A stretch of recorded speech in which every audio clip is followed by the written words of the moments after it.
السلام عليكم ورحمة الله وبركاته. كل عام وأنتم بخير. رجعنا لكم تاني بعد الشهر الفضيل. تقبل الله منكم صالح الأعمال وتقبل منكم الشهر إن شاء الله. بصوا يا جماعة، صلاة العيد في واحد من التجمعات هنا هو في أتلانتا جورجيا.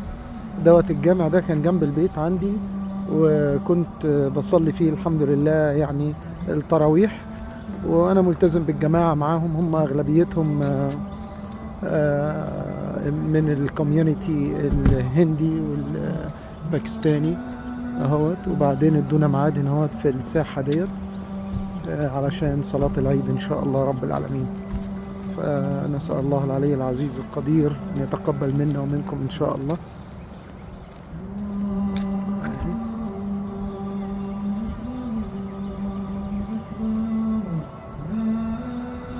الله أكبر، الله أكبر، الله أكبر، لا إله إلا الله. الله أكبر، الله أكبر، ولله الحمد. نسأل الله العلي العظيم أن يفك أسر جميع إخواننا، ينصر الإسلام والمسلمين إن شاء الله رب العالمين.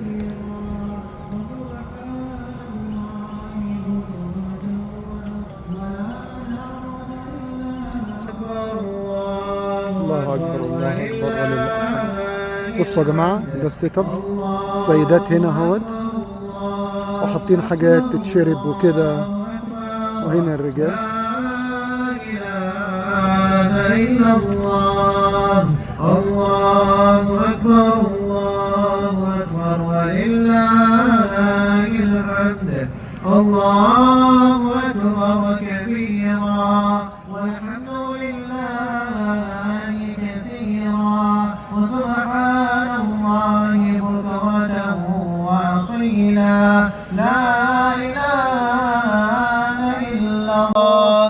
الله أكبر، الله أكبر، ولله الحمد. الله أكبر، الله أكبر، الله أكبر، لا إله إلا الله. الله أكبر، الله أكبر، ولله الحمد. الله أكبر، الله أكبر، الله أكبر، لا إله إلا الله. الله أكبر، الله أكبر، ولله الحمد. الله أكبر كبيرا، والحمد لله كثيرا، وسبحان الله بكرة وأصيلا، لا إله إلا الله. صدق وعده، ونصر عبده، وعز جوده، وهزم الأحزاب وحده، لا إله إلا الله.